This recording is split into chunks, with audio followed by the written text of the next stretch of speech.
I grew up in a home where great risks were taken to support nationalists who were illegally detained by the Rhodesian authorities. My parents witnessed Salim Mugabe's anguish when the Rhodesian authorities would not release detainee Robert Mugabe to attend the funeral of their only son, Namodze Nyika, who died from cerebral malaria at the age of 3 in 1966. We heard the stories of the late Leopold Takawira, the Lion of Chirumanzu and Vice President of ZANU, who died in prison in 1970 from a combination of torture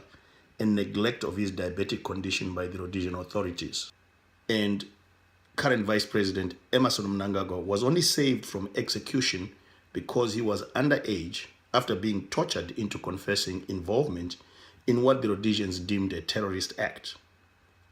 Advocate Edson Stolle and his secretary Miriam Mhlanga were not so fortunate, being abducted by partisan Central Intelligence Organization operatives, never to be seen again. We heard over and over again from the men and women who fought against the Rhodesian regime that such violations of anyone's rights would never happen in a free Zimbabwe.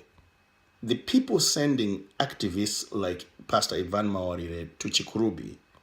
are the same people who suffered at the hands of the Rhodesian Special Branch, the very same people who are supposed to be the guardians of our rights as enshrined in Chapter 4 of our Constitution, which states that no law may limit nor person violate those rights, which include but are not limited to the right to personal liberty, the right to human dignity, freedom from torture or cruel, inhumane, or degrading treatment or punishment, freedom of assembly and association, freedom of expression and freedom of the media, freedom of movement and residence,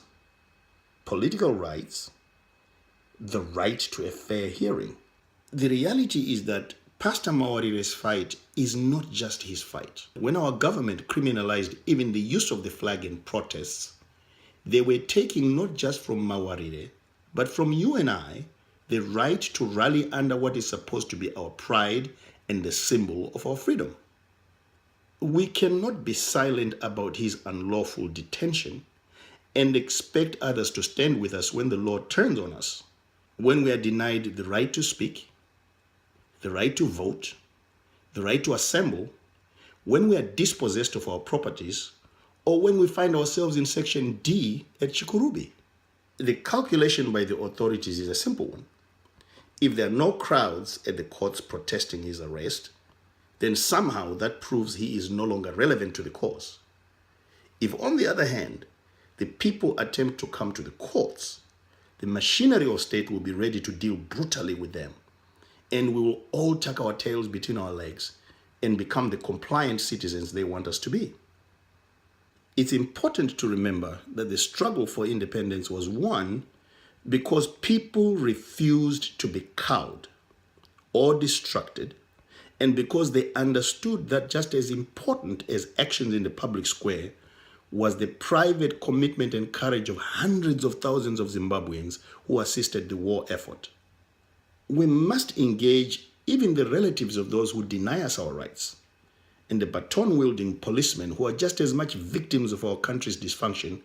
but who do not have the courage to do the right thing, even as we publicly demand Pastor Evan Mawarire's release, and that of many others who are being held unlawfully by the government for daring to exercise the rights they are guaranteed by their constitution. I want to appeal to Zimbabwe's leaders to put our country's nightmare behind us. This is the time for us to put our heads together to figure out how we can build our country. There was a time once when the call for swords to be turned into plowshares was made from the highest office of the land. If there was ever a time for those words to be backed up by action,